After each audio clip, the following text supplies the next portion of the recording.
Ladies and gentlemen, the beat goes on. Turn it up. What you're about to hear may cause your speakers to explode. Grant's Rock Warehouse is keeping it real in the feed. Get ready in 5, 4, 3, 2, 1, 0.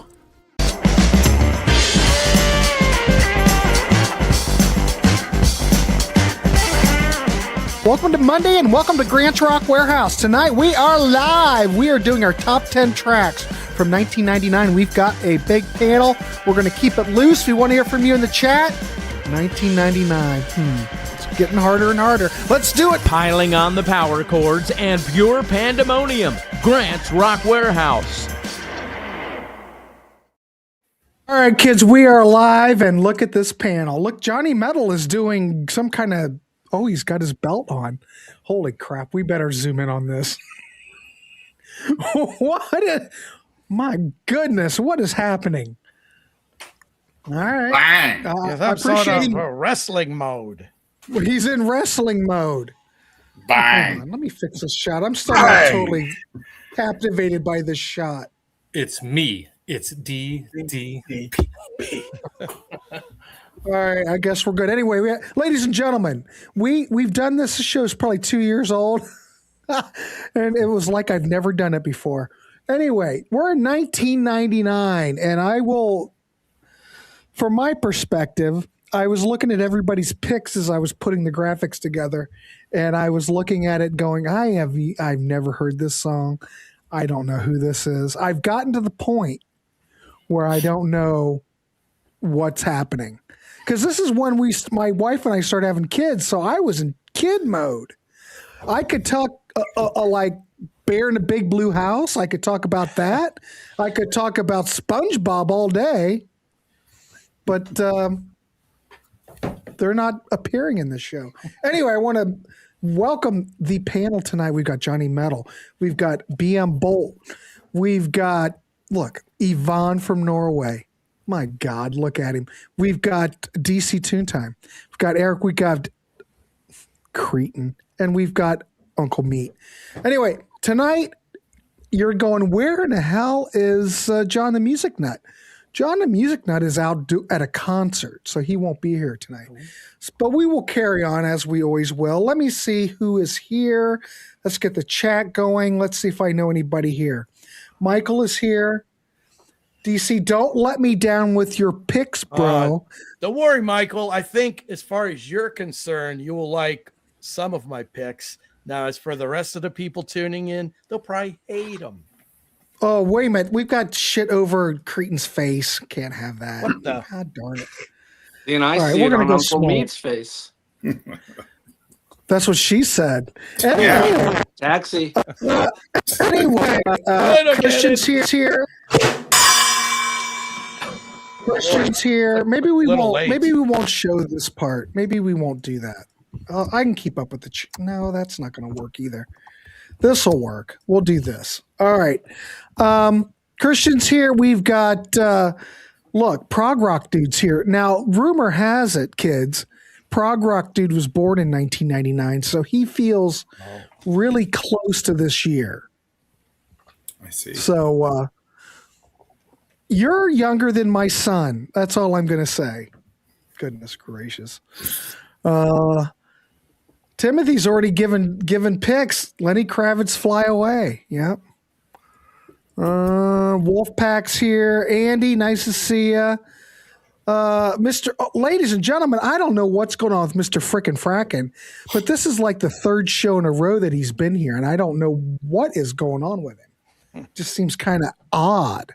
But Mr. Frickin' Frackin', nice to see you tonight. Anyway, let's get started.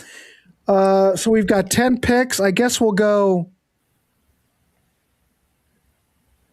5 and 5. 5 and 5. Do you want to do 5 and 5? Let's do 5 and 5. You're more graphics quicker that way. All right, 5 and 5. Yeah. The panel has voted. Also, I was also debating whether we would do the year 2000, but based on the panel response, we're going to do 2000. And Sydney did express interest that he could do the 2000 show. So maybe Sydney will be here. Though you never know. He is Canadian. All right, so here we go. Johnny Metal, we're going to start you out. What are your first 5 picks? All right, rock and roll. Well, I hate to disappoint everybody because it's not going to be a lot of metal in my picks tonight, but as evidenced by this first one. So the story behind this is I was staying at my father's house when he was still with us, and I came across this CD which I thought was kind of interesting. My dad was a big bluegrass fan, so and I was familiar with Steve Earle. I knew of him, so I saw he had this. I thought, well, this is a little different. So yeah, this is Steve Earle's first foray into bluegrass. So he's with the Del McCoury band, and he does this song called "The Mountain." This is a really nice track. I really like the story behind it. It really tells about the people in Appalachia and the miners and the things of that nature. So it's a pretty cool song. Really worth checking out. And it's a fun CD if you're into bluegrass and that kind of style music. I love it. I think it's a wonderful track. So I just want to give my dad a little bit of a homage tribute to him this morning to start off with. Hey, Johnny, nice. Johnny, that's one of my favorite albums of the year. Really? Amazing. Yeah, it's a good one. It really is. I will say this, putting together some picks really overlap quite a bit. I was really surprised that a lot of you on the panel had similar tastes. Okay. Just throwing it out there. There you go. All right. Well, my next one, this one goes with a Christian band. This would be their first kind of major release. They had done a kind of independent release prior to this. And this wasn't one of a cookie cutter kind of band where Christian bands were trying to, you always had to have your Christian rat or your Christian priest, Christian maiden, something like that, or Christian whatever, Christian boy bands, whatever they were. So, but I didn't think this band followed that. They kind of marched to the beat of their own drum. And I'm talking about Switchfoot and the song "New Way to Be Human." I love this track. This is a fun track, mixing kind of a good rock with a little bit of maybe some kind of like U2 type techno in there somewhere. But yeah, "New Way to Be Human." It's a pretty good song talking about just trying to find a spiritually grounded identity amongst cultural numbness. I won't go into that because we just had the Super Bowl yesterday. Enough said. Anyway, Cultural numbness. Just kidding, folks. Just kidding. Anyway, next song. This is going to be from a kind of another kind of Christian folk rocky band. All these guys actually in 1999 touring this album. Caveman's Call, their album 40 Acres, with a little song called Thankful. Yeah, I can still relate to this song. I think I can still, I was looking back to this time in my life and I'm thinking, yeah, this is a time period in my life I'd like to go back to. But yeah, just basically a good reminder to us all that, hey, we can't do this alone, folks. Okay, next one. This is going to be one of my few metal picks. My boys back here, Wasp, they released an album in 99. Of course I got to put a Wasp song on from the Hell Dorado album. Probably the best song on the album is a song called Damnation Angels. This one is a totally different story compared to most of my other picks, talking about basically this guy, the protagonist, knows he's about to go to hell, and he's okay with that, and he's just going to keep blazing his life forward. Enough said about that. It's probably the best song on the album. Both John and I kind of ranked that one at the bottom of our list, though, when we were ranking the Wasp albums. And the last track for this go around, this band had already released a couple of albums on smaller labels, but then Atlantic got a hold of them, put them with Howard Benson and POD, the fundamental elements of Southtown, with the title track Southtown. What a gritty, hard track. Man, urban struggles, talking about trying to just have that strength and faith to get you through the day, because sometimes those ghettos and those inner cities, man, living and growing up there can be pretty tough. So love me some POD. This was a great album when I heard in 1999. I really connected hard with this album. So I could have picked a bunch of songs. They do a great version of Bullet the Blue Sky on this. Yeah. A song called Hollywood is also really good. Set Your Eyes Design is kind of like reggae worship kind of thing. Good stuff. So there you go. All right, top notch. Excellent work, Johnny Metal. All right, let's throw it over to BM and see what he's got. Because I know we've been talking, and you were struggling a bit, but you did come through. You did come through. Is it just me, or is Grant's mic sound all jacked? Yeah, Grant's got something going on. What do you mean? Distorting. Static. Yeah, Like a little bit. Yeah. distorting in some way. Yeah. Yes. It's distorting with static. Yeah. And it just kind of comes and goes. It's not doing it right It's now. not doing it now. Great. It's not doing it now? It's weird because it did kind of come and go. But It's only when you talk loud it's distorting. Talk very low. Use your sultry voice tonight. You're a smooth talker. 976 voice there, Grant.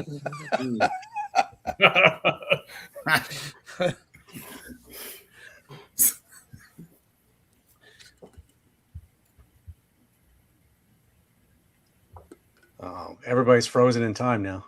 Nope. We are back in 1999. I think you and Grant you're muted now, Grant. I don't hear anything from you. yeah, I think he's doing some sort of. He's giving us the silent treatment. So Testing 1, 2, 3.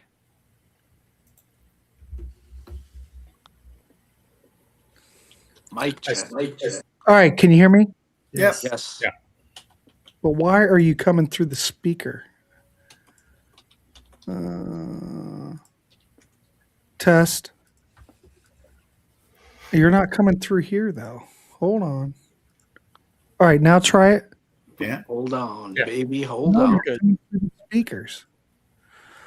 Oh, Lord Almighty.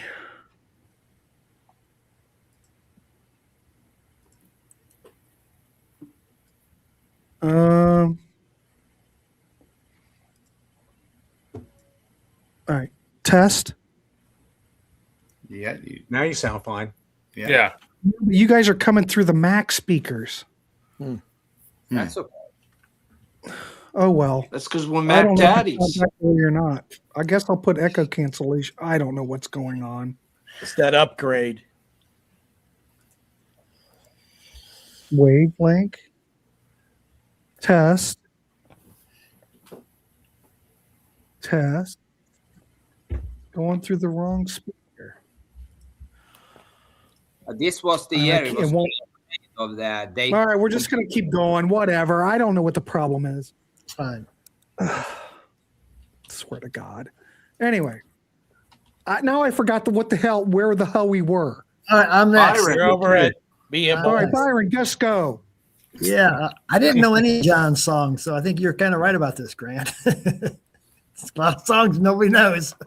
I didn't know anything. Yeah, I think a couple of my picks will be known by people, but we'll see. I did skip Marillion this year. I didn't think the album we put out was that great from '99. So, And I agree with you, Byron. they might be back. They might be back in another year or two. Not a great album. All right, so my first pick is going to be Alice in Chains, "Fear of the Voices," which was apparently originally recorded for the Dirt album, but it didn't come out till the Music Bank box in '99. I'm not sure why they held on to this song. I mean, maybe there just wasn't enough room for it on Dirt, because that's a really good album. But this is a really good song, so it made my top 10. My number 2 pick from one of Grant's favorite bands, Dream Theater. I'm going to go off of the Scenes from a Memory album. I'm going to go with The Dance of Eternity.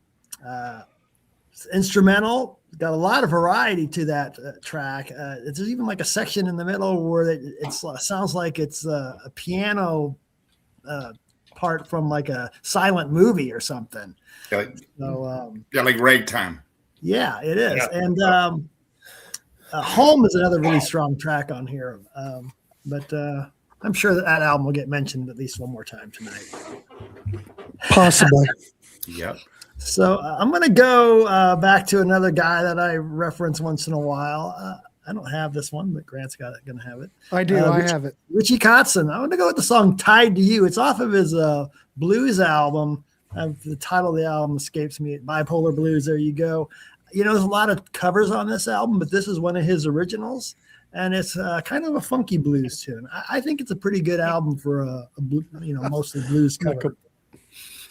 So my next pick, I've mentioned this guy a couple other years in the past. I'm going to go Steve Hackett from the Darktown album. It's kind of a dark album too, so the title Darktown. But the song is called "In Memoriam." It's a real slow track. To me, it's a cross between Dire Straits' Private Investigations and King Crimson Starless. It's got that feel to it, and that's really Steve's really starting to come back at this point in his career, and he's been pretty strong ever since, I think. So my fifth pick, I'm going to go Gary Moore. Big shocker. No way. What? No. This album of different beat, it was a different beat. It's kind of it's a 90s techno with a lot of dance rhythms to it. The track "Lost in Your Love," it's got that feel to it, but there's still some really killer guitar playing on it. I was really burned out on his blues stuff by the time he did the Blues for Greenie, which I thought was good, but I needed something different. And he did that with Dark Days in Paradise in this album, but then he went totally 180 after this album again. But my fifth pick for tonight. All right. Excellent work. Am I still distorted or am I all right? Oh, you're good. You're good. I don't know what the problem is. Anyway, let's throw it over to Yvonne in Norway. Yvonne.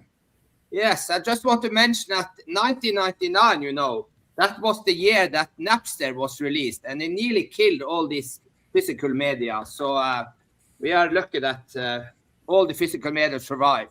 But the Napster, the MP3 age was starting in 1999 this year.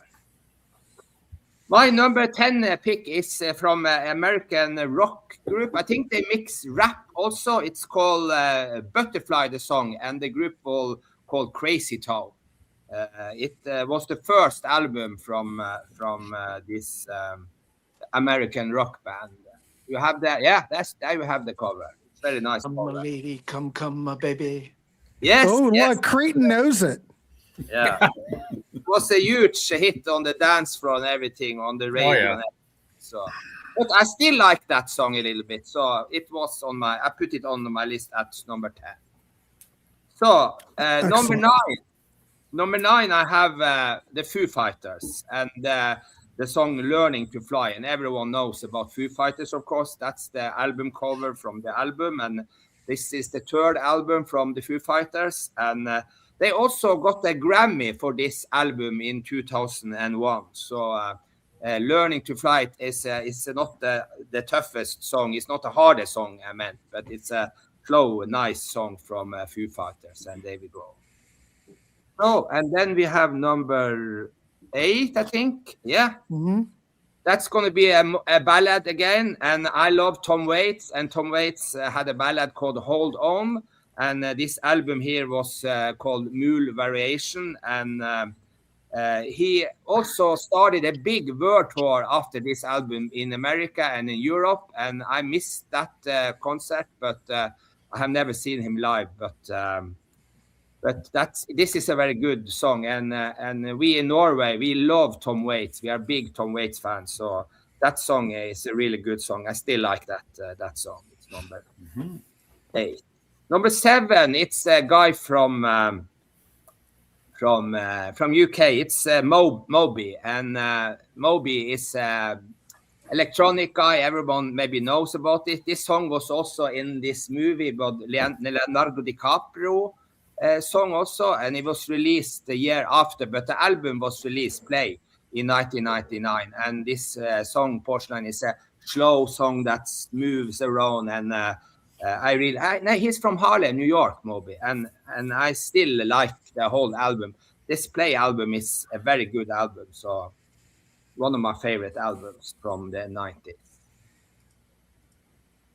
Then we are. That is Yvonne. That is him talking. Yes, it is. Yes. Caesar. Yes. That's me.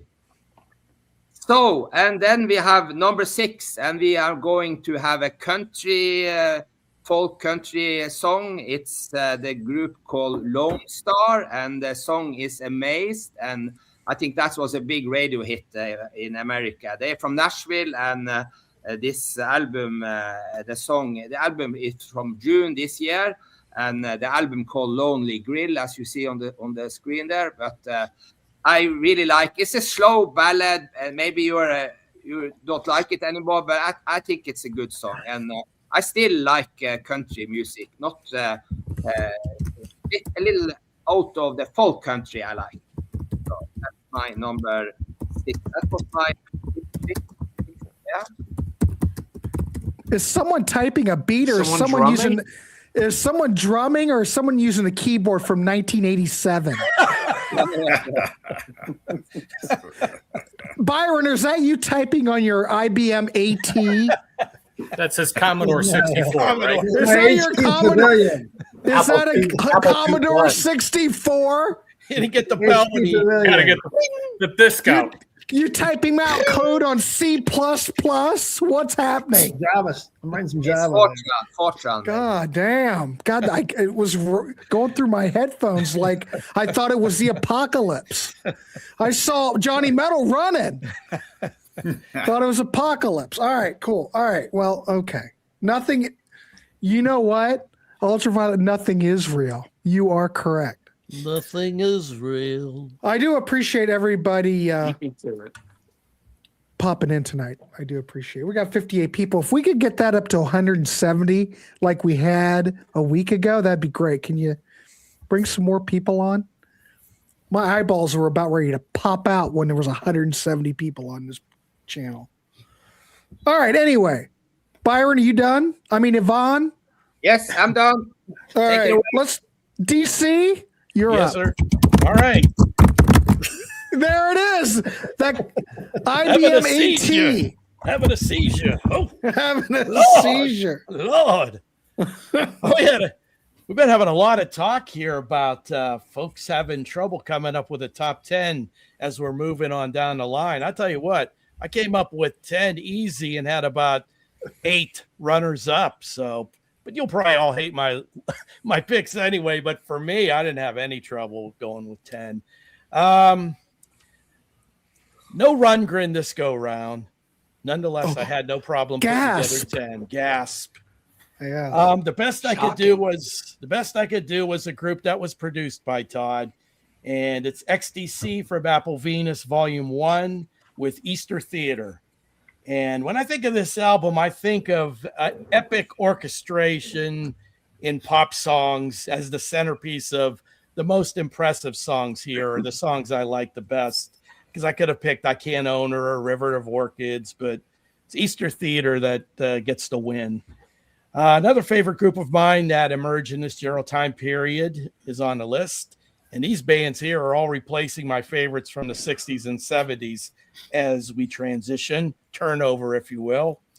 Again, it's the Foo Fighters, but I went with Generator from this fine album.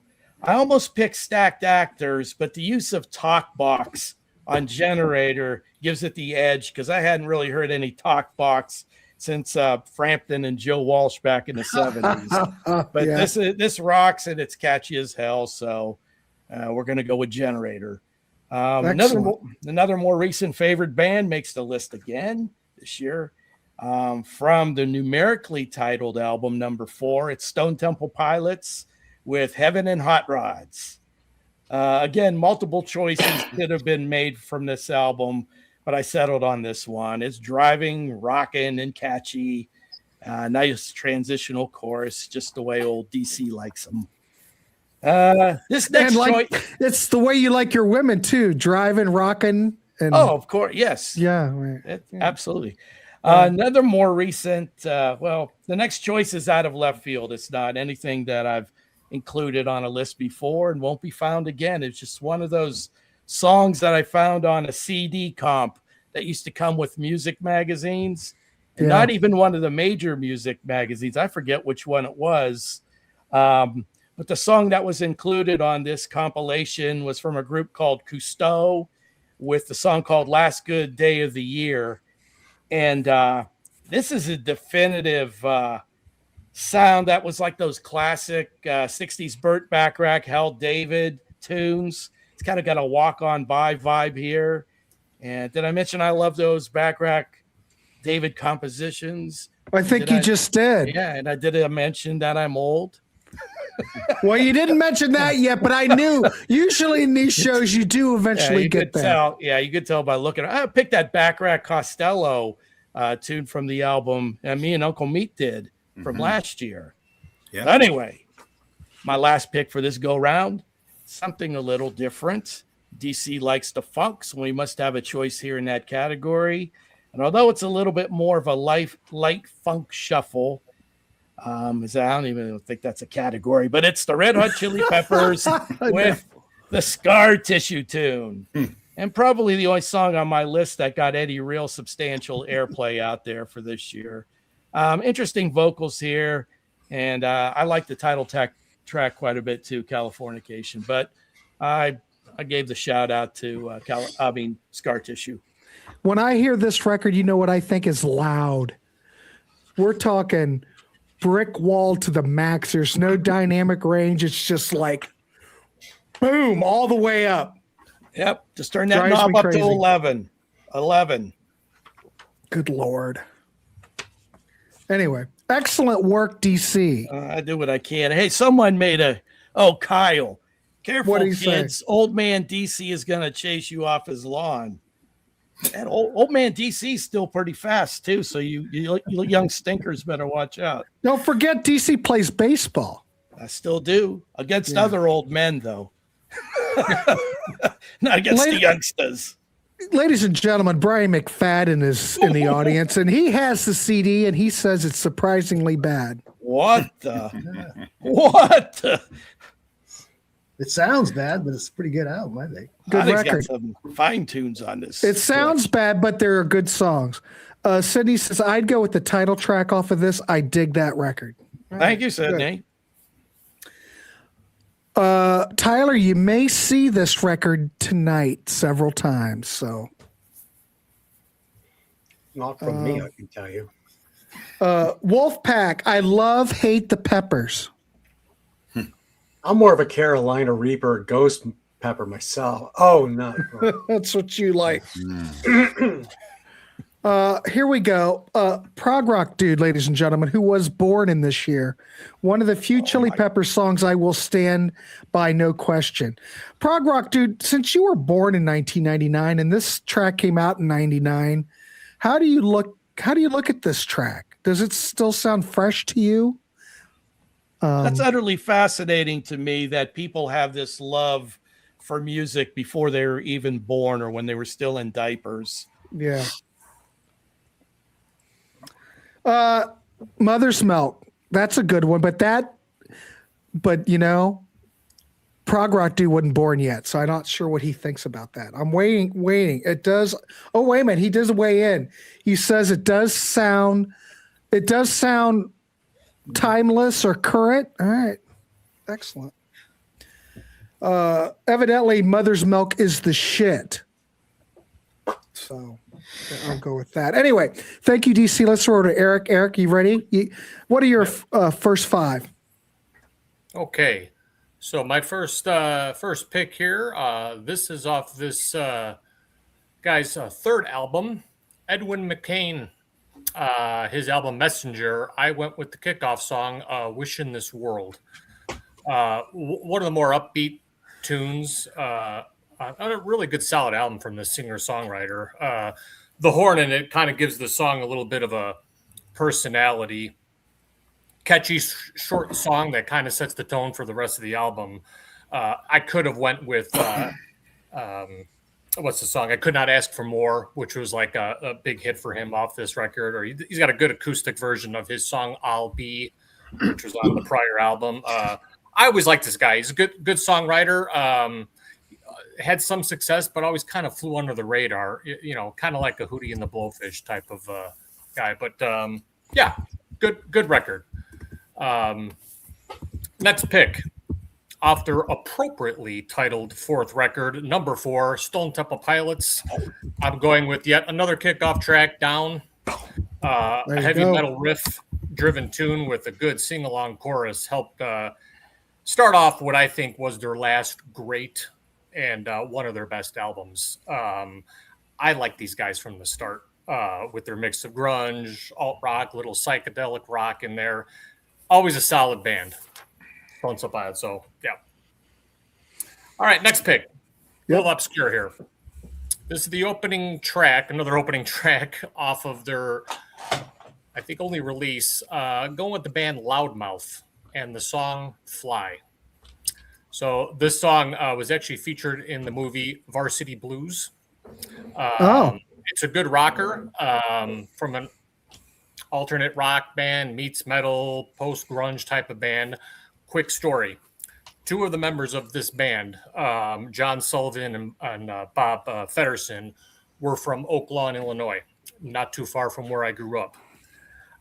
They were in a band called Vandal at the time. Dan Donegan, the guitarist for Disturbed, was also in Vandal. My brother and I saw Vandal play, early 90s at one of the high schools in the Chicago area. And long before Disturbed, long before Loudmouth was even a thing. So it's kind of cool that I was like at the foundation level before these 2 bands became, Disturbed became what they were. These guys just never really took off outside of having a song featured in the movie Varsity Blues. So that's my next pick. That's a good record, Loudmouth. So, all right, next pick. Song off their 6th album. One of my favorite bands, Rat. I'm going with, another kickoff song, Over the Edge. First album with Robbie Crane on bass, and of course, no Robin Crosby due to his addiction issues. I dig the blues rock feel of this song, which honestly, that sometimes reared its head with these guys a lot. It's 1999 here in the U.S. We've moved on to new metal and industrial metal. Was anybody really listening to Rat at this time? I saw these guys open up for Poison on this tour, and they played this song, and I want to say they played Breakout off this record, and it got a hell of a response. It's just, like I said, look at the time. It's 1999. Who's listening to Rat except for this guy? Kerry Kelly from Night Ranger was the other guitarist in the band at the time on that tour with, of course, the great Warren DeMartini. So good album by these guys. I like it. Eric, did I hear you correctly? Did you say that Rat opened for Poison? Yeah. Did I hear that correctly? And you know what? I've never been a big Poison fan. They were entertaining. I was there to see these guys. That's a travesty. That's a travesty. It's a trade. All right. All right, my last pick. This is my Lone Christian Metal album here. This is off their 2nd album, Disciple. I'm going with This Might Sting a Little, the album, and the song Bring the Heat. This was my doorway into this band, and this is a very good metal, heavy rock disc with bold lyrics, great playing, and this song is no exception. It's got slow kind of verse that leads up into a very aggressive yet catchy chorus into this song. A lot of people point to Skillet as this generation's Striper or Petra. I always say it's these guys because these guys were a little bit before Skillet. If we're splitting hairs here, but these guys before this album, they had an album before this. And they released 2 EPs, and really they've kind of actually crossed over into the secular market, and so they've expanded their fan base quite a bit. Really good band, really energetic live too. So that's my 5th pick. So. Byron. I'm gonna get butchered for that Rat Poison concert thing. Hey, I will say this. I saw Bret Michaels on the 80s cruise, went and saw his show. Bret Michaels solo, he was fantastic. Yeah. Not surprising. Like I said, Poison they were entertaining. The songs that I liked, they played. The other ones, I'm like, okay. The thing about Bret Michaels, he knows how to work the crowd. Yep. He sounded good. He had a good band. And the fan base, who were obviously his fans, absolutely loved him. And he seems very genuine as far as the appreciation he does have for the fans. So it was a good show. I don't know what Poison's like, but I will say that Bret Michaels solo, it was a good show. It's a good show. If it's a good show, I'm just saying it is. So there you go. But for me to listen to Poison, I'd rather have Poison than listen to Poison. Yeah, Tea Party, not feeling the Tea Party. All right, cool. Ladies and gentlemen, let's throw it over to Uncle Meat and get his picks. Uncle Meat, you're up. Okay, and hello everybody. 1999 was the year that I spent a full year at the record store with, and let's just say that I did get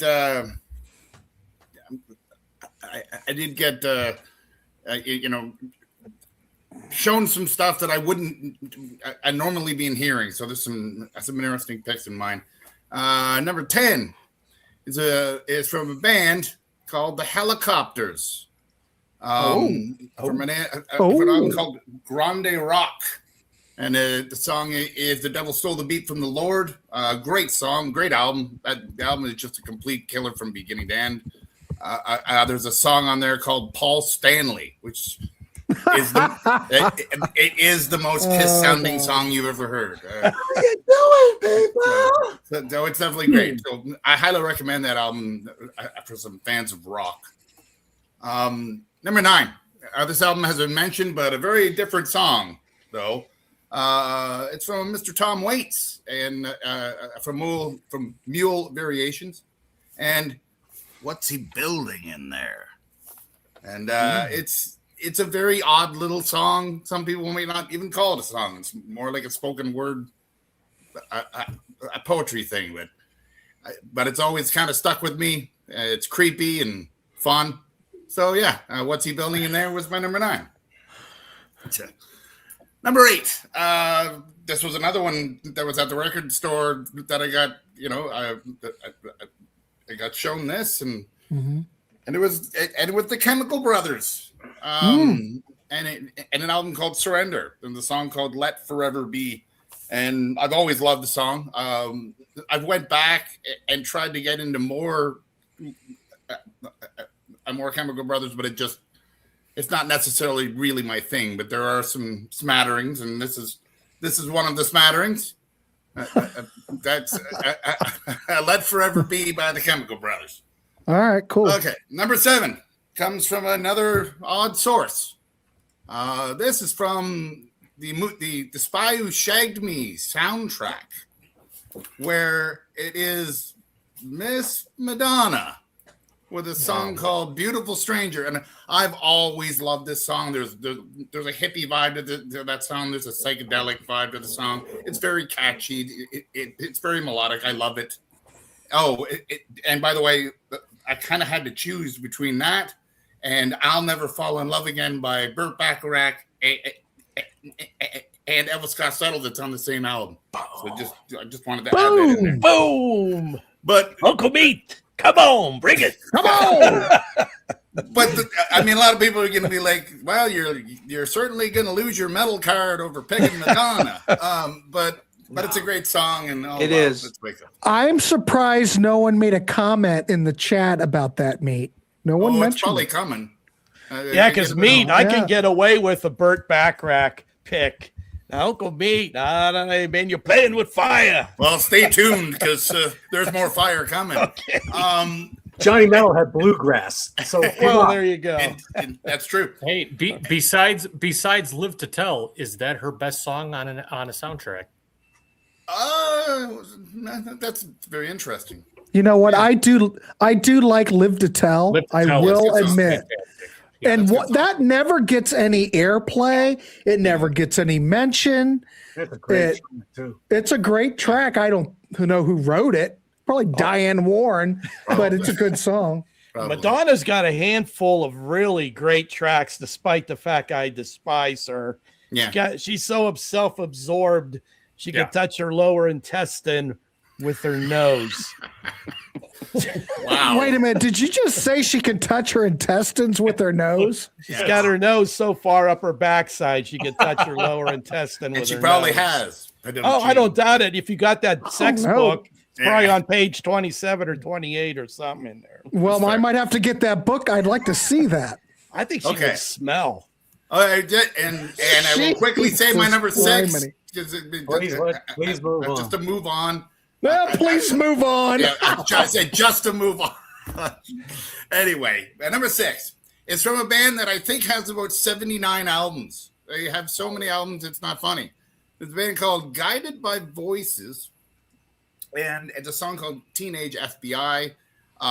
It's a special song to me because a very good friend of mine who passed away just under 10 years ago was a very good musician, and him and his band used to always play this song a lot live, Teenage FBI, and I love the song. So yeah, great song. So there's my first 5. All right, cool, excellent. Speaking of the Penthouse Madonna edition, I remember when they posted when we were young males, we were all interested in that. Yeah, I'm just going to leave it there. You're not wrong. My friend illustrated Madonna's children's book, Mr. Pear's Apples, I think it's called. And she was on Jay Leno's show, and she presented Jay Leno with a print in a nice frame and everything. And he's going on and on about how great the illustrations are and everything. She did not mention once my friend's name that he had done the illustrations on that book. So that just Fuck that cranked up my fire. That bitch. Well, that would have given him so much more exposure, and who knows what other. He's doing just fine, but how self-absorbed can you be? Dave, you mean you don't have that Guided by Voices album? What is wrong with you? Man. Credit the creators. Yes. Prog rock dude. Yes. All right, let's sort over to Cretan. He's been awfully quiet. And usually when he's quiet, that means I'm not sure what it means. Cretan, why are you so quiet? Are you afraid? Has everyone been freezing up a little, or is it me? Your audio was Dave, before might be your you. video, Davey. Yeah. Yeah. Yeah, I It's see me? you freezing up. Yeah. Oh no, that's not good. I'm having trouble with my internet recently. Can you hear me now? Yeah, you sound fine. You sound We can fine. hear you. Okay. Just speak through the tracks and you'll be fine. Yeah, just keep Okay, talking. I'm gonna start with my number 10. It's the shortest track on my list. It's under 3 minutes by a band from Dayton, Ohio. It's from their 11th studio record, written by the main man Robert Pollard, and it's where Uncle Meat left off. Guided by Voices, Do the Collapse is the album, and my song is Teenage FBI also. Oh my God, we have So two of same them. exact song. Wow. Davey, why don't you do this? I want to say, which Uncle Meat. Why What? don't you go back out and come back in? Okay, Go I'm back freezing out. up that bad. Well, your vocalizations are questionable. Okay. I'm going to remove you. Go back. Ooh. We'll have him come back in. So, Grant, can you do any any soft shoe for us? For No, but we can play music. If I can find it. Let's That's see. the first double pick of the evening. Yes. Yeah. on a song? Yeah. Yeah. Yeah. We'll just wait for Cretan to come back and enjoy the tunage. There he is. This is his. Oh, Davy Cretan, everyone. Check It's one, Davy 1, 2. Cretan. And you're in sync. Now you look I'm in good. sync now. I'm better. Well, let's get through. just keep going. Oh, darn it. I knew I was having phone troubles earlier. I should have known this would happen. The Guided by Voices record was produced by Rick Ocasek from the Cars, and this song sounds like a long-lost Cars song to me. So that's why I love it. Am I coming through, Grant? Yep. Yes, you are. Your audio's Yep. good, Okay. Davey. Your audio's good. It's You're got like in a an different. earworm. It's got a really good keyboard line. It's a repeated 7-note synth riff that goes in and out of the song. You got great guitar work from Bob Pollard and Doug Gilliard on this song. Killer guitar solo that's only 15 seconds long, and it starts right after the 1-minute mark because the track is under 3 minutes. It's a great song. When I played it for Tia, I said, "Who does this sound like?" She said, "Weezer." So there is the Rick Ocasek connection. He produced a couple of Weezer records. So my number 10, Guided by Voices, Teenage FBI. Going to go to a progressive rock band for my number 9 from their 5th album called Stupid Dream, Porcupine Tree. Another track 1.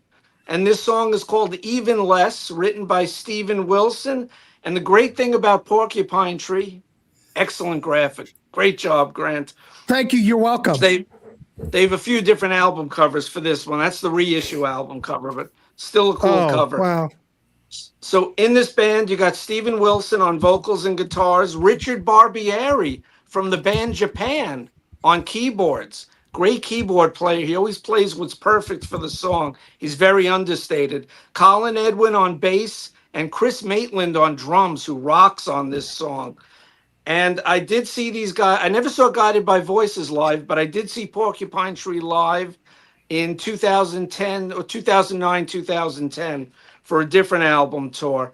So this song starts off with a slow build, and then at the minute mark, the band kicks in, and you have this dreamy, for the verses, you get a dreamy acoustic guitar type sound with lush synth pads underneath. But then when that chorus kicks in, it just rocks. And you get some great guitar work from Steven Wilson. And everyone knows him as a producer. He's a great guitar player, too. So that is my number 9, Even Less by Porcupine Tree. Moving on to my number 8, a lady that I mentioned last month. Uncle Meat is also a big fan. From her first live/studio album, her 5th record, To Venus and Back, Tori Amos with the song Bliss. And this song hit number 91 on the Billboard Hot 100, number 16 in the U.S. Hot Singles Sales Chart, and number 7 on the Canadian Digital Singles Sales Chart, because we were into digital sales back then. It's the lead single from the album. It starts off as a piano ballad, but it does have bass, drums, and guitar on it, so it morphs into a rocking chorus. It's a powerful song. The parent album, To Venus and Back, hit number 18 in Canada, 22 in the UK, and number 12 in the US. And it went platinum plus here, so it's a million-selling album. It's a deep lyrical song, most Tori Amos songs are, about not letting others project their thoughts onto you and not losing your imagination. And I've seen Tori Amos a bunch of times. That's my number 8. Moving on to number 7, going back into the prog rock world. From their 4th album, Day for Night, Spock's Beard, the longest song on my list, 22 minutes long, written by Neil Morse, The Healing Colors of Sound. And this is a 6-part epic with great playing from everyone. You got Neil Morse on lead vocals, his brother Alan on guitar, and the way he plays guitar with his fingernails, he grows out his fingernails a little, and he doesn't use a pick, and he gets some great sounds and very unique sounds. And Spock's Beard are definitely a headphone band, because when you listen with the cans on or the earbuds, whatever you might use, you hear some cool keyboard sounds just ping-ponging around. Some are in this channel, some are in that channel, and the same with the guitar work too. But this is just an epic, and you got Dave Meros on bass. He plays a Rickenbacker like Chris Squire did, so he stands out in the mix. And Nick DiVirgilio, their former drummer and former lead vocalist, also great on the drums. He's now with Big Big Train. They just put out a great new album, and his singing voice is excellent because, like Genesis, he took over when Neil Morse left. And now that he left, they have their third singer in Spock's Beard. So the epic, The Healing Colors of Sound is my 7. And moving on to Brian McFadden's favorite band, Oh, I'm goodness. going with, and I say that jokingly, Collective Soul from their 4th album, Dosage. Never liked the album cover because there are bees on it, but I really like this record. Again, track number 1, I'm going with Tremble for My Beloved. This was the last single released from the album, the 4th or 5th single, and it hit number 35 on My Beloved Billboard mainstream rock charts. And little did I know, but 9 years about after this record came out, this song was on the soundtrack to the film Twilight. And since I've never seen it, I didn't even know this song was on that soundtrack.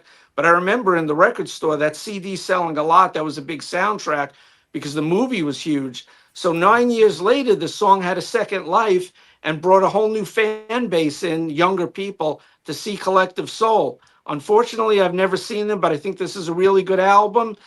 They're like power pop, but with heavier guitars. You might say post-grunge, you might say alternative rock, but they have 2 or 3 guitar players on every song. So there's always good beefy guitar riffs and nice lead lines and rhythm lines.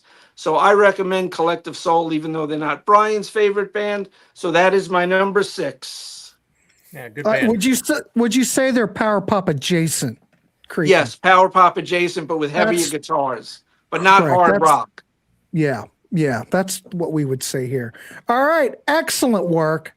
My God, an inspiration to us all. Let's throw it over to Mr. Metal to get his next 5 picks. All right, so my top 5. So this will probably be one of the heavier tracks in my top 5. So I saw somebody mentioned Creed earlier. Well, yeah, this is going to be a Creed song, but I ain't going with the big hits, Higher and With Arms Wide Open. No. I'm going to go with the song What If, because I believe that was also featured in one of the Scream movies. But man, what a beefy, muscular guitar riff, and then that middle section almost sounds like Slayer at times. What a banger of a track. Love What If. Actually a solid album. There's a lot of good songs on this album. Forget the hits, but there's actually a lot of really good stuff here. Now, my next 3 tracks are going to kind of follow a little bit of a theme of sorts. All right. 1999 was a year that we saw an awful, awful tragedy at Columbine University or Columbine High School. Yeah. And there was a story that came out of that where a young lady was asked if she believed in God. And she says, yes, I believe in God. When she was asked why, she didn't get the chance to answer because she got a bullet in her head. So this next song from Rebecca St. James called Yes, I Believe in God is kind of an homage to her. This was actually a song featured. It was a CD. It was like a CD single that came in this VHS here. And it's a very strong, powerful song. Just to give you a little plug a shameless plug for myself. Tomorrow night, I do a more in-depth talk about my 10 songs, and I go into a little bit more detail and emotion on this one. So I'll save all of that for those who want to watch that. My number 3 song, well, you could kind of call Cassie Bernal a martyr because of what she stood for.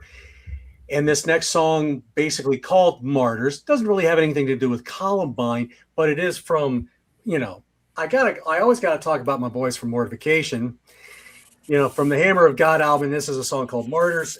This is, again, a song that talks about people across the world who, there's certain places in the world that is not very friendly to the Bible and to the gospel. You could die for it. They will kill you for it, and it's not something that you hear on the news, unfortunately. So that's what this song deals with. It deals with certain stories talking about that, talking about people who die for their faith, literally. The next song, this goes back to Cassie Bernal. This is from the Christian pop singer Michael W. Smith. This is Your Time, and this song basically was a tribute to her. But I mean, this is also just kind of a, this is kind of a thing for all of us to go out and live our faith, and because this is our time to say, okay, here is our faith. Let's hope we don't get to have to take a test that nobody wants to have to pass.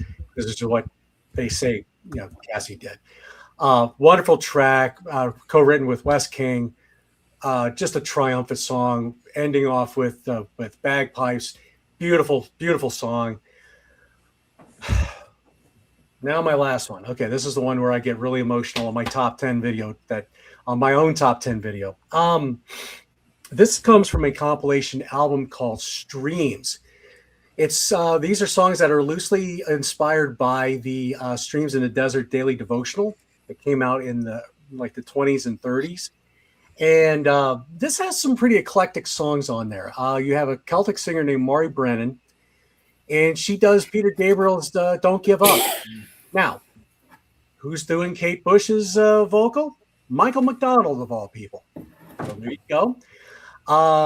So that's a little different. I didn't see that coming. No, but then this was an interesting one. So you have the quartets of singers for him, and somehow John Anderson of Yes got tagged into this. Now, the story I hear goes is Robin Crow, who played some session work on this album, knew John and somehow called John to say, hey, what do you think about lending some vocals on this track? And now that's kind of an interesting thing because John Anderson's he's really more of a Buddhist guy, not so much a Christian artist per se. But anyway, this song is a song's called The Only Thing I Need. This is a wonderful song to hear in the headphones because it does kind of have a nice bouncy Yes feel to it. But this song for me, this really gets me in the feels every time I listen to it. And it's just a wonderful track. As I said, tune into my top 10 video tomorrow night, about 6 o'clock Central, 7 o'clock Eastern. Thank you, Brian. I appreciate that. And anyway, you can kind of watch me kind of go more into these tracks. But there you go. There you go. Johnny Metal bringing it. All right. Make sure you tune in to his channel tomorrow. All right. Let's throw it over to BM Bolt and get his final five. Yeah. My next pick transitions right in there from the Christian stuff. Red Hot Chili Peppers. So I know, Ken. We talked about this, but I have not gotten it together. I apologize. Anyway, sorry, Byron. Yeah. I'm going to go with the song Around the World off of that album. Like Grant said, man, that album is just brick walled. And it is. And this track starts out with just that real loud, intense, heavy section. And it just doesn't sound good on the ears really because it's so brick walled. But I kind of always dug this song. It's got that heavy section. It's got that funky section. I'm not a big rap guy, but I kind of like the rapping on this. And the chorus is really catchy. So I chose that. There's a lot of good songs on this album. So anyway, my next pick is extremely obscure. This album was only ever released in Japan. And it's a Cozy Powell album. And what the hell is it even called, Grant? Especially for you. Oh, yeah. And the song is called Power in the Wrong Hands. It's a pretty solid record. John West is the singer on this album. I don't know if anybody knows John West or not. He's in Royal Hunt, Our Tension. He's done a lot of other things here and there. Very good singer. I got to hang out with him for a while. Back in '96, he was in Omaha for like a week, and I met him. gave me some album CDs and some tapes of some stuff he had done. He's also on that Sun Red Sun that Eric and I had mentioned, I think, on the last 98 show. So, yeah, it's a pretty good album, and it's a really strong song on here. You know, and I was kind of getting desperate for picks too, but you know, it's still a good song. My next one, I'm gonna go Derek Sherinian off of his Planet X albums, first of many really good albums. I'm going with the song Space Martini.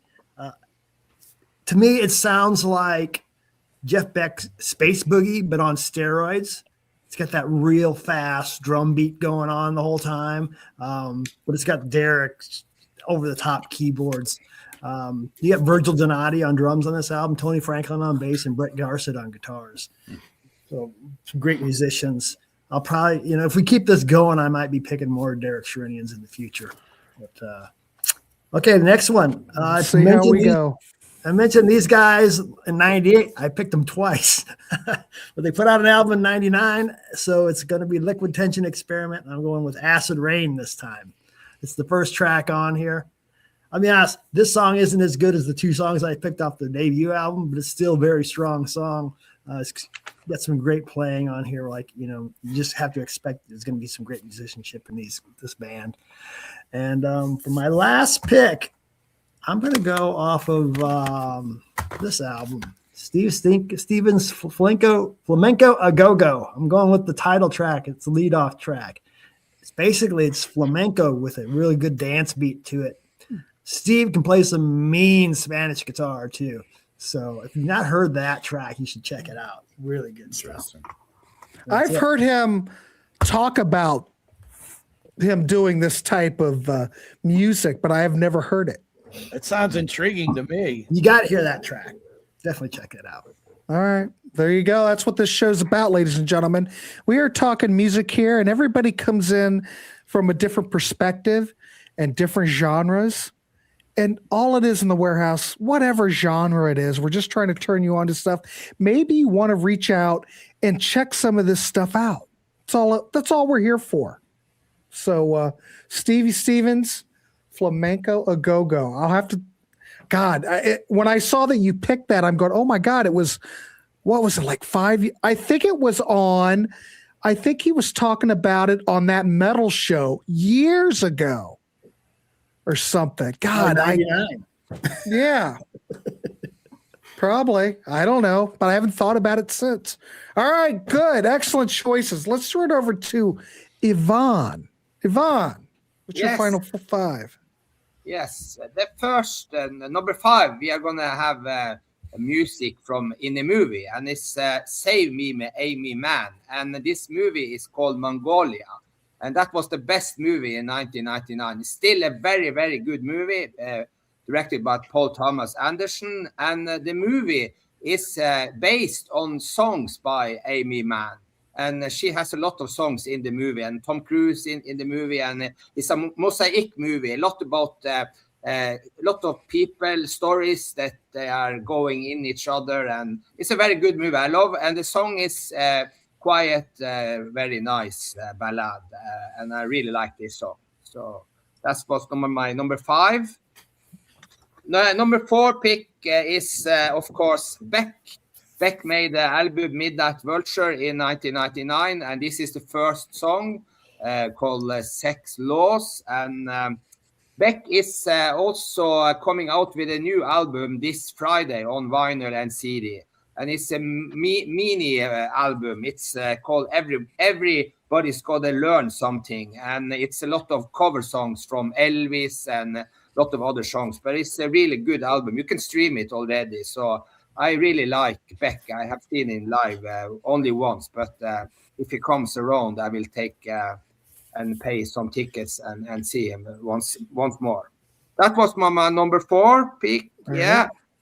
And number 3, this is an album I think not so many people knows about, and it's produced by Lenny Kravitz. Cree Summer is the artist, and the song I have picked called Mean Sleep. And Mean Sleep is a duet with Lenny Kravitz and her. And Cree Summer, she was also an actor. She has voiceover of a lot of cartoon movies. So maybe you, Grant, heard her voice in a cartoon when you was father in this year. But it's a very good album. This lady only made one album, and Lenny Kravitz is all over this album. He have a lot of other instruments, and he also sings on another song. So I'm gonna hunt after this. I don't have this on CD or vinyl, but I will try to find it. It's a good album. I really like it. It was number 3 on my list. Yeah, I didn't know prog rock dudes weighing in. I did not know that Creed did have a music career. I was unaware of that. And this is the only album. It's one and done, what you call it. Okay. Yeah. All right. So number 2 is of course Blondie, and Blondie they released album in '99 called No Exit, and the first single from the album called Maria, and it's still a catchy song. I still like Blondie and Debbie Harris. She's still going on, and this is my number 2 pick on my list, and everyone can guess who is number 1 on my list in this year. This is my number 1 in this year, 1999. It's not as long as 20 minutes, but the song I have chosen is When the Lights Go Down. It's 7 minutes and 11 seconds. It's this album here is some leftovers or some stuff he found in the vault. I think it was an album he should make before he was released on this contract he have. But the album here have so many good songs, and Prince, of course, is one of my big heroes and favorites. So that was my number 1 pick from 1999. Yeah, is that after he must have got his name back? What was the deal? Why wasn't this a symbol record? I'm not 100% sure, but I think he have some record deal with the record company, and I think he released 2 albums in '99 also. So, but this was the last album before he go back to the symbol or something. He was off Warner Brothers by then. Yes. So this is just basically a contractual record. Yeah. So, but whatever, it's still good. All right, cool. He still Excellent. have so much songs in the vault, so they still release extra songs from his career. And in 1999, yes. All right, cool, excellent. Let's throw it over to DC Tune Time to get his next 5. DC, you're up. All right.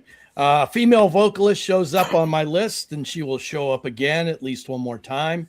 It's Shelby Lynn from the album, not surprisingly titled I Am Shelby Lynn, with the song Your Lies.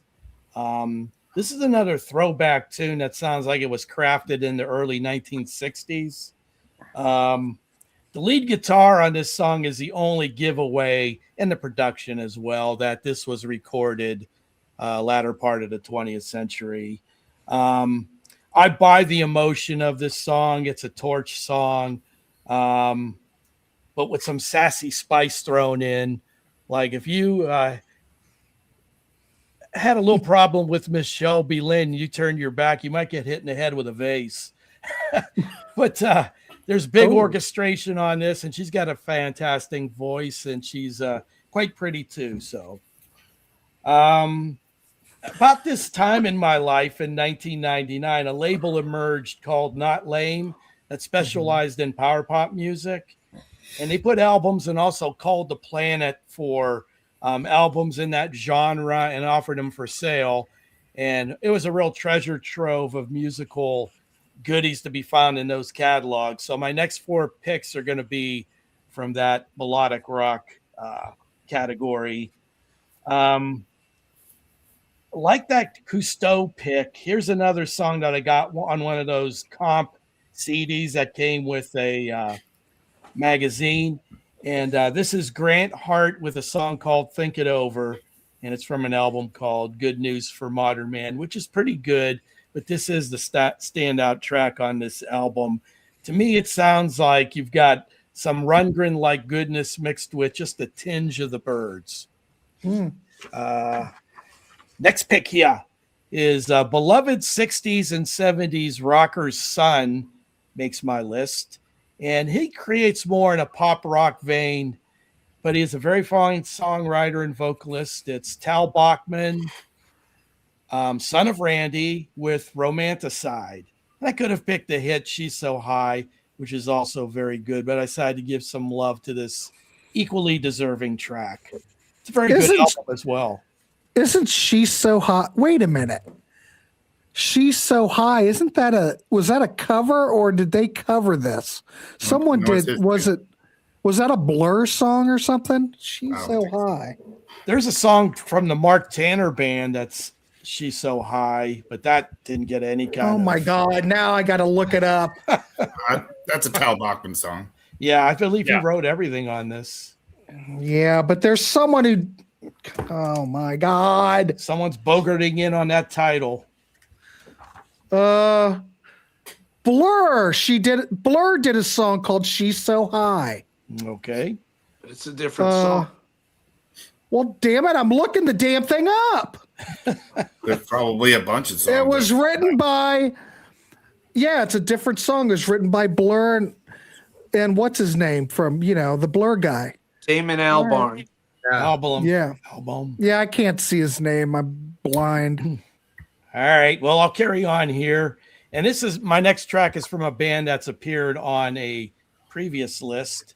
And clever and catchy they are. And this is my favorite album of theirs from Utopia Parkway, Fountains of Wayne with Red Dragon Tattoo.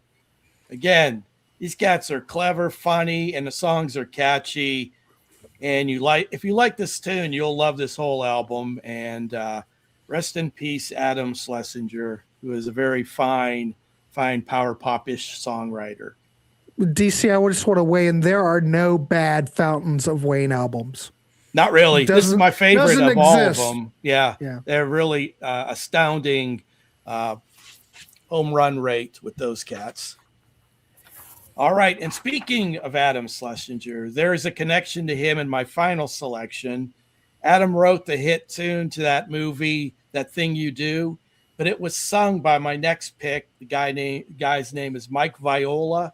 And this is from my favorite album of 1999. It's the album's called Falling Into Place. And I picked the song Killing Floor. And of all the songs on that album, for our audience, I think they would latch onto that one the most. But the album is full of a real treasure trove of catchy rock pop tunes. Give it a listen. You might like it. And DC, I've got that CD. I bought it for $1. $1. In my opinion, you struck gold for $1. Yeah. I love it. Was $1. Yeah. It was $1 record. $1 record. Well, it's a CD, but you know what I mean. $1 CD record. It's all good. It's all good. All right, cool. Thank you, Mr. Toon Time. Let's throw to Eric. Eric, what are your final 5? Okay, my first pick here, number 5 from the second lead singer of one of my favorite bands, Survivor. I'm rolling with The Dream Too Far off of Jimmy Jamison's second solo album, Empires. A lot of the songs on this record were demos throughout the 90s. The song Empires was actually going to be a Survivor song on their Too Hot for Sleep record, but was left off. The song I'm Always Here, that's on this record, was the theme song for the TV show Baywatch, which, of course, we all remember for the plot. Anyhow, A Dream Too Far was written by Kenny Mims, who collaborated. He's a singer, songwriter, guitarist. He collaborated a lot with Jimmy Jamison and a lot of various other artists. Just a terrific rockin' tune with a good hook-laden chorus and the very missed vocals of Jimmy Jamison. Good overall record, which honestly, a lot of his solo stuff I recommend. So that's my number 5 pick. Oh yes, Albuquerque by Weird Al, one of the more genius songs. Great pick there, Brian. Anyhow, next pick, number 4. I went with the title track off their 5th album, The Black Crowes, By Your Side. Released in January of 1999. In an era I often wonder, even with their success that they had, I wonder if they were appreciated for their 70s Allman Brothers type of stuff at the time. Anyway, either way, I was way into these guys at this time. This song kicks ass. It's a great jam, good slide guitar solo in it. Chris Robinson sings his tail off on it. Just a really, really good record. To me, their last really great one. They've had a couple good ones since. But yeah, I love this song. And good record. All right, next up. Talked about these guys in 1998 off their second and unfortunately last album, Slaves of the New World by Steelhouse Lane. I chose the song All or Nothing, written by Chris Thompson and Mike Slammer. Mike Slammer? Yeah. Oh. The Chris Thompson from Man for Man? Yeah. Whoa. Wait a minute. Are they in this band? Yeah. So, crap. So this was like a slew. The verses are like a slow bluesy type of vibe going on before it gets to the pre-chorus, before it unleashes what I think is their most catchy, memorable chorus that's going to stick in your head for days. I said it on the show in 1998. These 2 albums by Steelhouse Lane are like a measuring stick of how to do melodic hard rock. God. I don't want to guys, I don't want, or anybody watching, I don't want to overhype it really, but if you are into Giant, if you are into Night Ranger, early Survivor stuff, Streets by Mike Slammer, do yourself a favor. You won't regret it. Check those 2 albums. There's not a bad song. I could have went with any song off of these records. It's that, and they do a couple of street songs. They rework them on this one. I think they do one on their first album too, Metallic Blue. But and these 2 albums flew under the radar.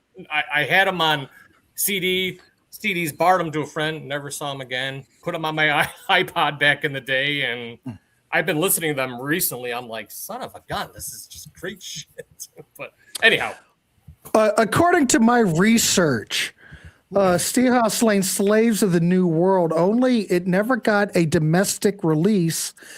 It looks like it came out in Europe, Japan, and Brazil. I remember buying them on import. Yeah. Yeah,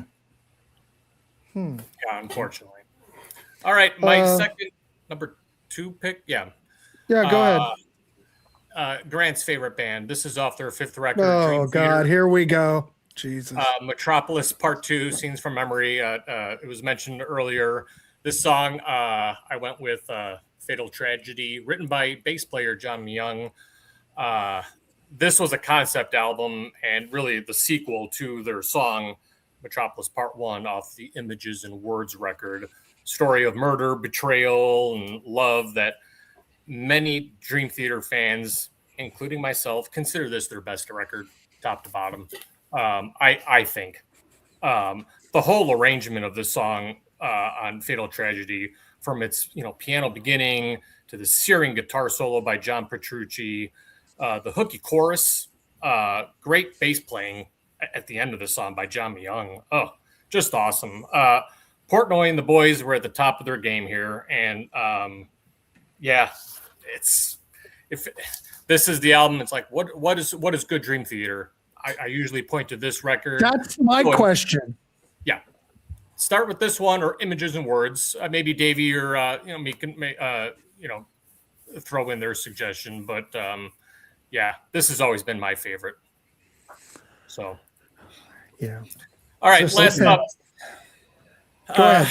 This is off of this is a band that was more of like a project. Band called Six Speed. Who in the world was Six Speed? The song I chose was Around the World. So Six Speed was a side project band by guitarist Rich Ward from Stuck Mojo and Fozzy. This was in between Stuck Mojo and right before Rich Ward met Chris Jericho to form Fozzy. They had a love of Christian metal, a lot of the 80s rock. That's why they kind of started that Fozzy thing. This 1999 demo self-released on Rich Ward's website at the time.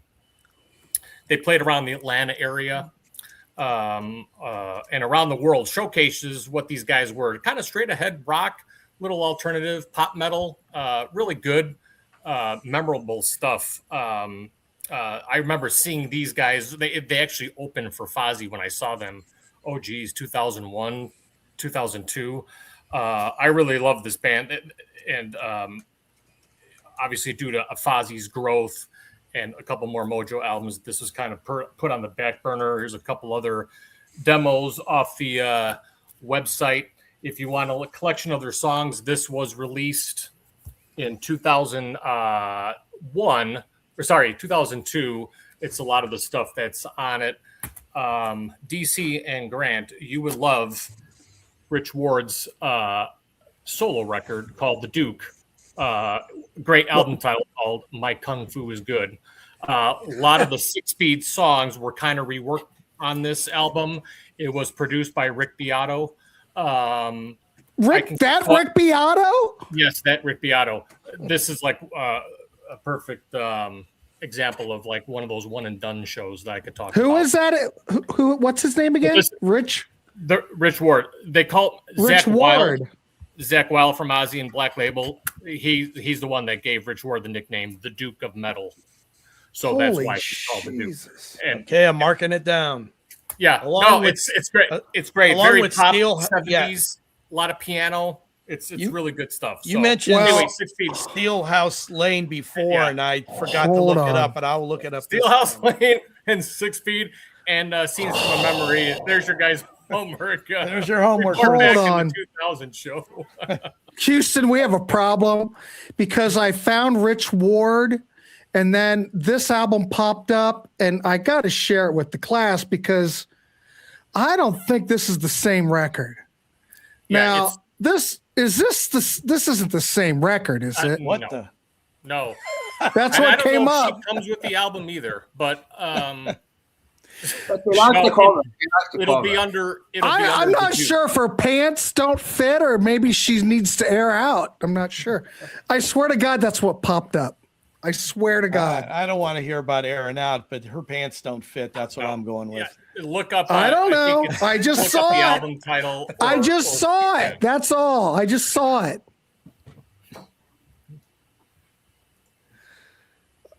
Okay, wait a minute. Grant, you need a serious dose of Christian rock and prog metal. Awesome. Ken, damn it, I don't like prog metal. I don't get it. I don't like it. I like my metal in the metal lane.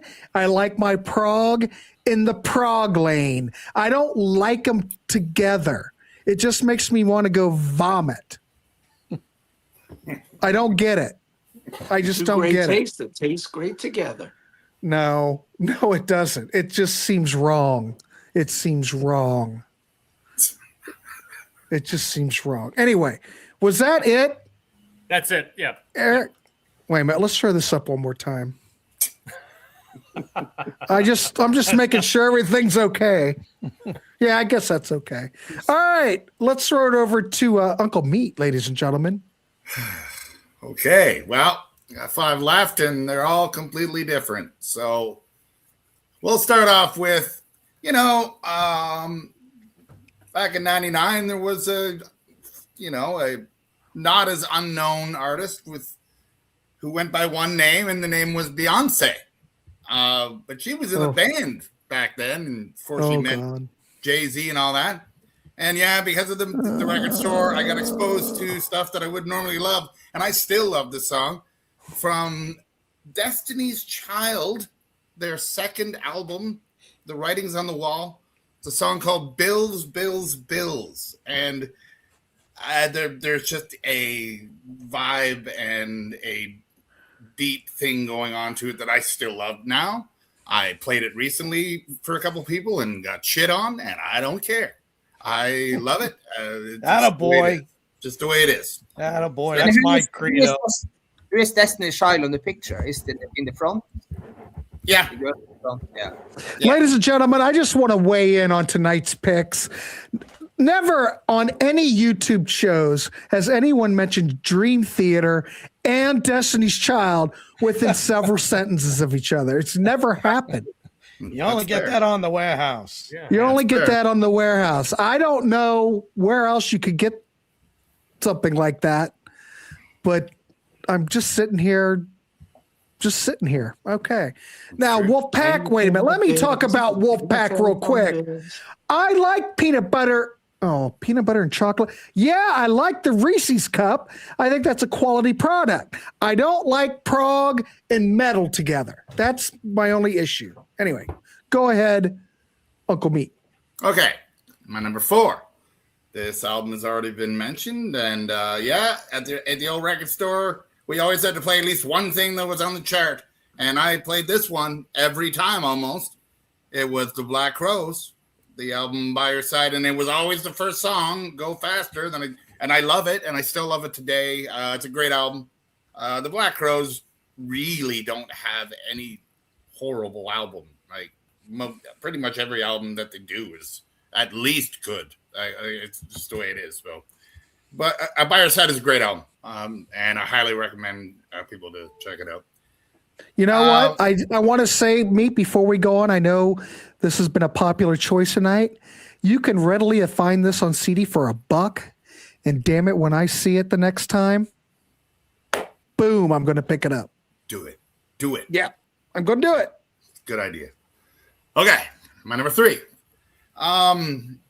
Well, just like my friend Johnny Mantle, with this Wasp thing, if Steve Earle put on an album in a year, is as the Trailer Park Boys would say, that's just the way she fucking goes. I'm always gonna be putting a Steve Earle song on one of these things, and it happened to be the exact track that Johnny Metal wanted, which was the title track to The Mountain.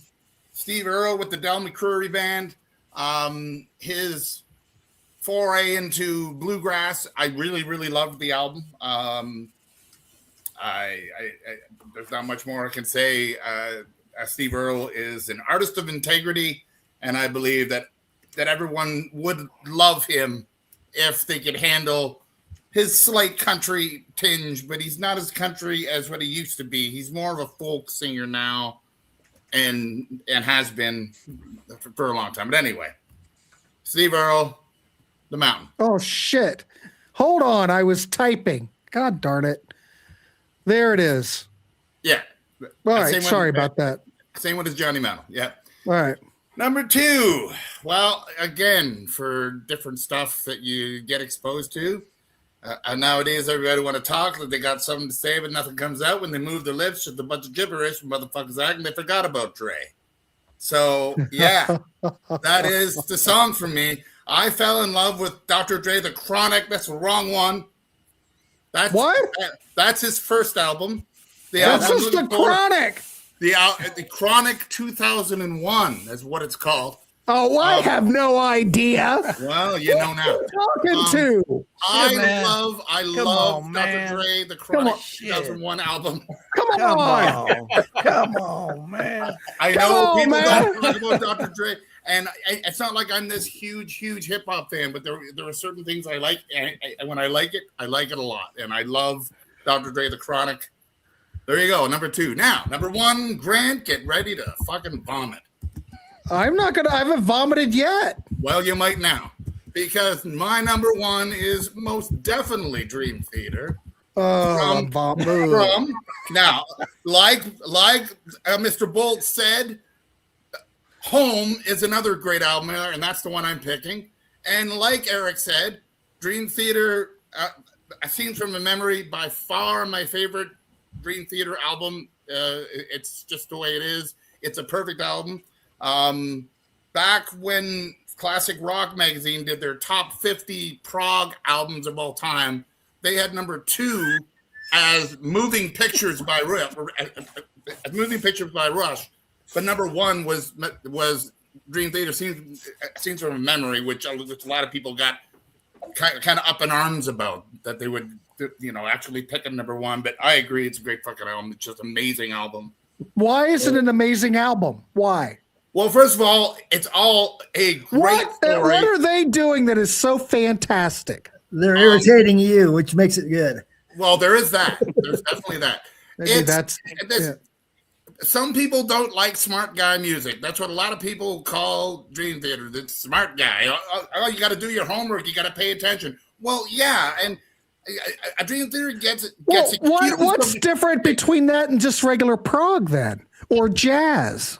Because it's more of a shredding thing. It's either you like it that's what makes it great. It's either you like it or you don't. Oh, God, help me. You don't like it, and that's fine. But shredding.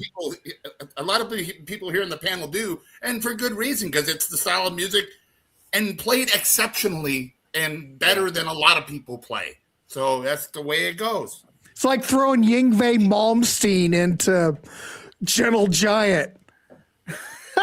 That doesn't sound that bad. I just have to laugh. So there you go. I don't mind Tool. I don't have a problem with Tool. I think Tool's way better than Dream Theater. Nah. I like both. A lot. I just don't get it. Anyway, go ahead. Who's next? Creighton? Very different. Oh, God. If he mentions Dream Theater again, I'm going to throw up. I'm not going to be surprised if he does. I don't get it. Am I frozen? Do you guys Dream Theater fans, do you Dream Theater fans get laid at all? I'm just curious. All the time. I don't think that's a chick thing. Somehow I don't know if XTC fans get laid that much either. Oh, slam. If you don't, well. Shots fired. That's how we handle that. All right, Creighton. Oh, my goodness. Creighton, you're up. Okay, I want to give a shout out to John the Music Nut, who's not here tonight. He has his top 10 and his honorables up on his channel. So check out John the Music Nut's channel. He has his list up. He's got some real good picks. That were some of my honorable mentions. I like Tool. My number 5 is I'm also going with Dream Theater, but a different song from this album. I am going with Strange Deja Vu as my pick. Great song. Yeah.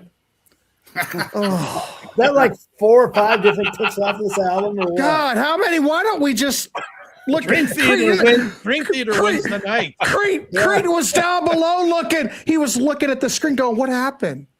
What happened? Go ahead. Wait a minute. Can I just leave this that? This is only a 5-minute song from the record. Oh, God, help me. Different song. Same album, different song. My song is 5 minutes long. This is arguably their best album. It might not be my favorite, but it's up there in the top 3. One of the good things about this song is you could hear the bass player, John Mayung, on this song. A lot of Dream Theater records, sometimes he gets lost in the mix. It's got a great catchy chorus. It's got beefy guitars. The album hit number 73 in the U.S., number 8 in Germany, and number 6 in Finland. James LaBrie has a really good vocal performance on here, some nice harmony and backing vocals from Portnoy, who wrote the lyrics, and Petrucci. This is from their 5th studio album, and I've seen them dozens of times live. Recently with Grant's friend, Pete Pardo and Jack Toledano. We all saw the last Dream Theater show of 2025. Did you all sit there? Did you all sit there and hold hands while you're watching Dream Theater? Well, I was sitting next to Tia, so we were holding hands. Okay. Moving on to my number 4, I'm going up north to Uncle Meat's home country of Canada. Okay. This is the 3rd album by this band. It's a short song, 3 minutes, 22 seconds, written by the band and producer Arnold Lanni. This was a number 1 record in Canada, and it hit the great number of 69 in the U.S. Triple platinum selling album in Canada. Our Lady Peace with Happiness is Not a Fish Than You Can Catch. Very long title. And the song I'm picking, the first song, One Man Army. Now, vocalist Rain Maida, I hope I'm pronouncing his name properly, may not be to everyone's taste, but I really like his voice. I think he has a good voice.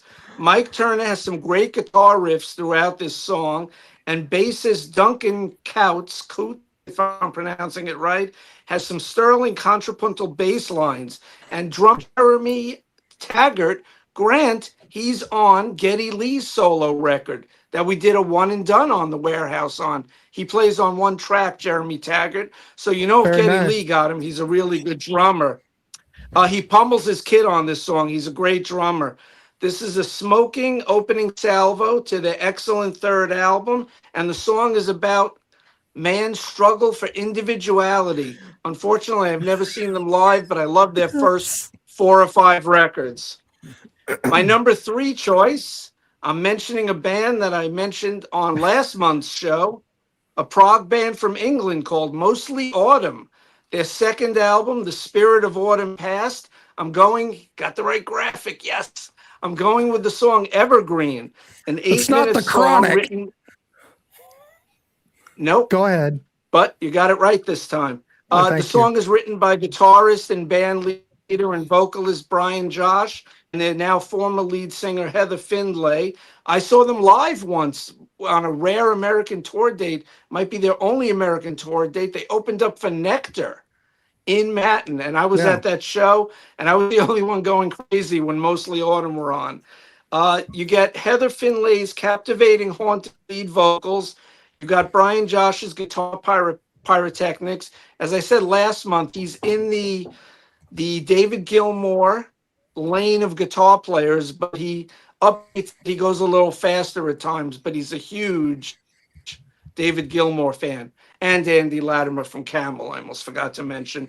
Ian Jennings on keyboards. He's not like a Rick Wakeman type guy. He's more understated. Great keyboard work on this song. And the drummer, now their former drummer, his name is Rob McNeil, has some great drum work on this song.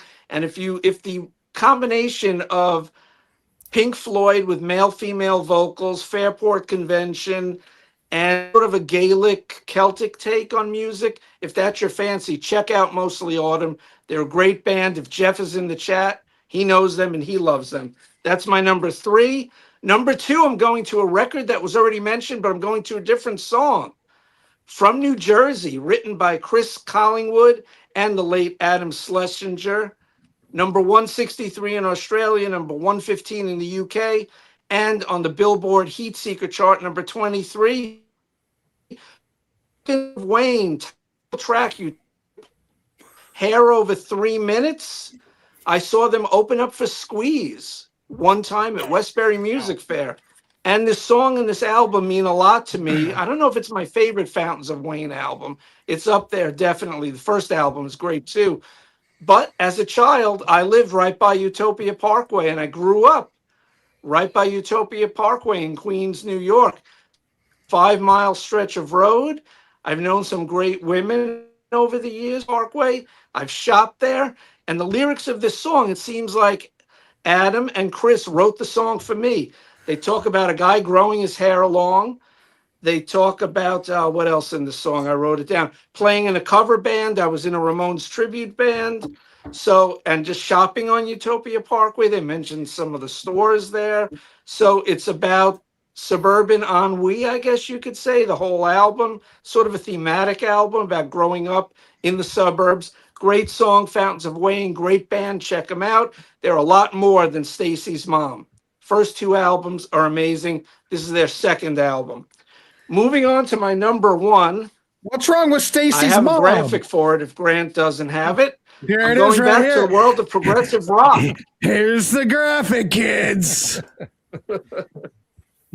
Oh my. Go ahead. Go ahead. I remember that tribute CD. I've seen that at the record stores back in the day. So that's why I was laughing. I recall that cover, of course.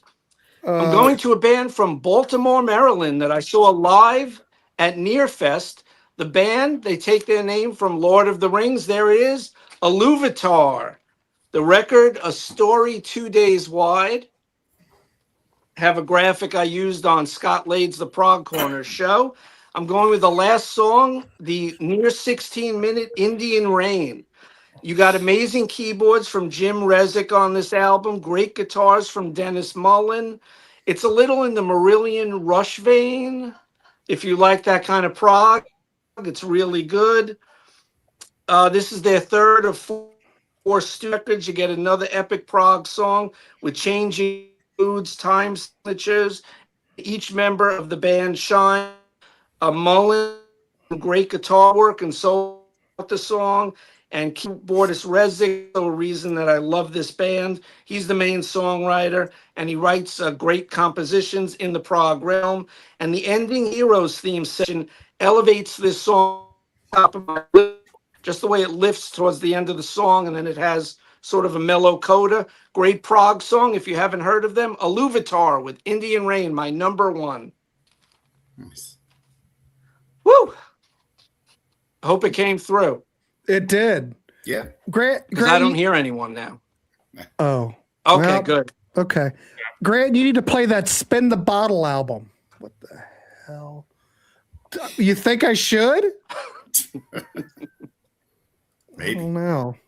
I might. It's a Maybe. Kiss tribute album. Why not play it? I might have to play it. I'll play it. Lenny Kravitz, Fly Away. There you go. Wait a minute. Wolfpack's coming in with some honorables real quick, boys. Honorables. God, we're already an hour and 40 minutes in. How did we go so long? Honorables, hanging around, counting crows.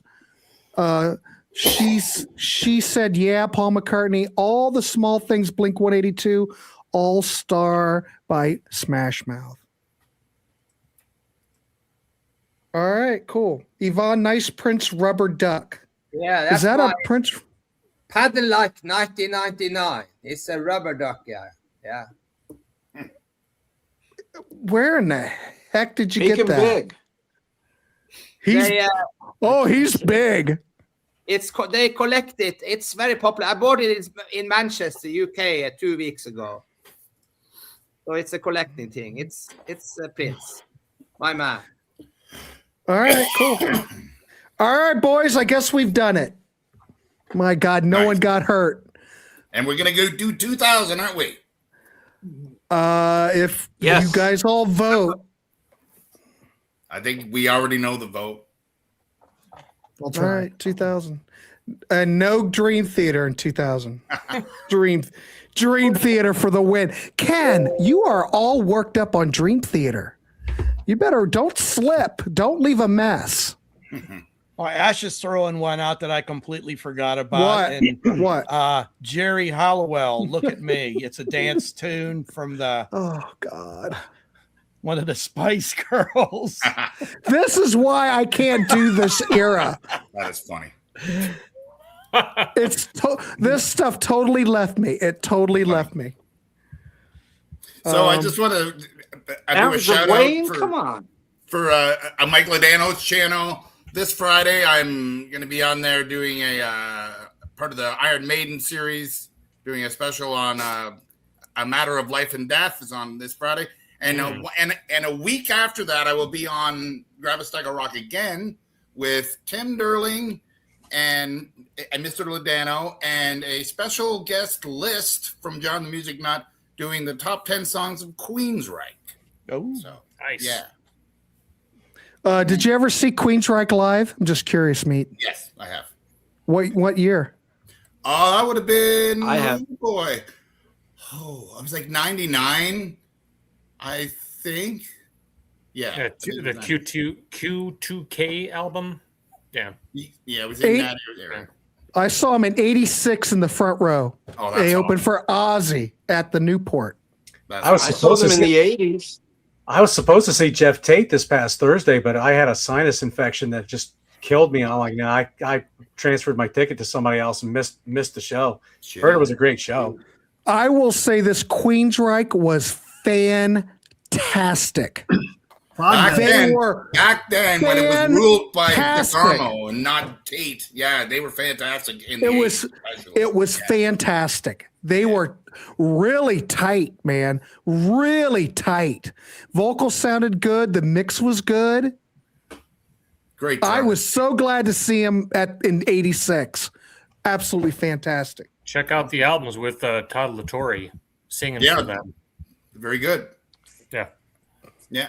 Wait a minute. West Coast Dave, I saw Queensryche in LA on the Warning Tour headlining gig. Very nice. That would have been that would have been the time. Yes, it would have. Rage for Order is a great album. We need to do a Queensryche show. It is. Yeah. Great album. We'll do a Queensryche listening party. There you go. I'm in. That would probably make the warehouse melt down. Cretan's going in and out, in and out. You all right, Cretan? Yes, my internet stinks today. Ooh, look at this. Jason prefers Todd Queensryche. Ooh. I prefer Chris DeGarmo Queensryche personally. So nothing against Todd at all. It's just I like. Oh, there you go. Wolfpack, thank you for the kind words. Yes, panel, you hit it out of the park, except for the Dream Theater. Queensryche Operation Mindcrime, the best concept album for me of all time. Like it. Ken White. That's a hell of a statement. Todd's solo album is awesome. Yes, it is. Yes, it is. It's very heavy. Very extremely Kevin heavy. says Chris and is a he plays the genius. drums on it too and sings on it. Yep. Crazy. What's Brian's invite Dan Chartrand? Off a chart. Chartrand. I can't read. Chartrand. Is that like red rum? Kinda. It's got a great channel. Opeth and Dream Theater released great albums in '99. The Opeth album I like. Remind me, Phineas, what's the Opeth album where it's a tree and their heads are in a tree? That one is the one I like. The prog one. Is it Heritage? Yeah, Heritage. Yeah. That's fantastic. Great album. Fantastic. Great album.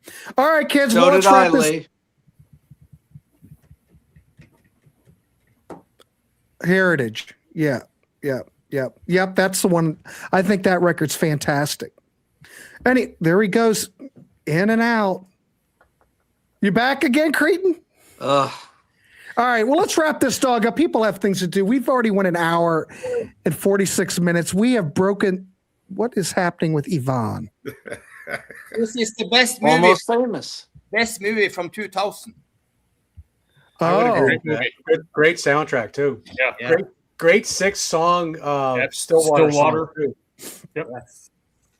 See, he is debuting or like previewing Promo. 2000. Little tease for 2000. here's another little tease for 2000, kids. Look at her, man. Ooh, baby. All right, kids, we're going to wrap this dog up. I appreciate. Oh, wait a minute. That's scary. All right, everybody. I want to thank everybody for tuning in. Please like, subscribe if you haven't. Check out Johnny Metal tomorrow on his program where he will be going over his 1999 picks. Check it out. What else is happening? Cretan, do we have anything coming up? I will be reviewing the new Megadeth album. Okay. When's that? When's that supposed to premiere? When's that taping premiering? it later tonight, probably in a few days, hopefully. All right, excellent. Anything else? Oh, Tomorrow night, Byron, Zappa. go ahead. Tell everybody, Byron. Go ahead. Tomorrow night, Frank Zappa, Them or Us from '84. Yes, we will be We're live. getting through it. We're getting there. And then what else is happening? Oh, Grant, who's our guest on Wednesday? Do we have a guest? DC Wednesday. We have a guest. It's Ashley. Oh, well. Woo! Okay. So yes, we have a guest on Wednesday. We will be live for little known bands that you need to know. Ashley, who was the reigning champion as far as picks before. But I will say this, the episode that we had last Wednesday with Sydney on had the most views. Getting very competitive on Wednesday night. It's getting competitive. So let's see if Ashley can come up. The last time Ashley was on, we literally, our mouths were, we just couldn't believe that the bands that he had chosen were so fantastic. I was just amazed. So we'll see if Ashley can bring it back. So We'll be live And Wednesday. every Sunday, the breakfast show you have is so good. I really like that show. This week it'll be the psychedelic breakfast. Every other week, we change it out. Angie will be on in 2 weeks with the Warehouse acid test, which we will be looking at Sly and the Family Stone. This weekend will be just a psychedelic breakfast, and the listening party on Saturday will be 1971. So I'm hoping good things for 1971, because that last show that we did had, oh my God, we had 170 people watching that show all at once. Very cool. Hey, Grant, when's the Manfred Mann show with Rand? Thursday. Okay. There's all kinds of stuff coming on. Thursday's a very busy day, just ask DC. Jam-packed on Thursday. Holy cats. But Yeah, 'cause exciting, but very exciting, folks. Oh, I will say that any Enough's Enough fans around here, just stay tuned. That's all I'm going to say. No. I saw them once. Chicago band. Stay tuned. That's my cue to leave. You don't like Enough's Enough? No. Fly high, Michelle. I'm not. I'm not into that kind of schlocky stuff. Well, he's not in Enough's Enough anymore. We're talking Donnie V. All right, Mr. Dream Theater. Yeah, there you go. Anyway, all right, kids, we'll see ya. But yeah, Donnie V will be. DC and I are going to do an interview with Donnie V coming up. So brace yourselves. Great picks, everybody. Fun stuff. Great picks. See everybody. Keep it clean, Rat the Rascal, and we'll see you on the next one. All right, see everybody. Way to go. Ken White, I will not forget your picks. Oh, I do want to mention one thing. Everybody sent me a lot of emails. I was putting this damn show together, and it took me all day. I will respond to each mail. I will respond to your emails. So I'm going to put together a spreadsheet of all the picks for little-known bands. And after we get through this slew of guests that we have booked, then we're going to start taking your picks that you submitted. So I'm going to keep a spreadsheet of the bands, who picked what, and then DC and I will do a show together, and we will take your picks. As far as 1971, if you've got any picks, I still have all the old picks. It's going to be basically 1971 will be a user. It's just be your picks. So I've got all that. I got all your emails. I got all the suggestions. I just need to put it all together. All right, here we go. See everybody. Rock. Rock.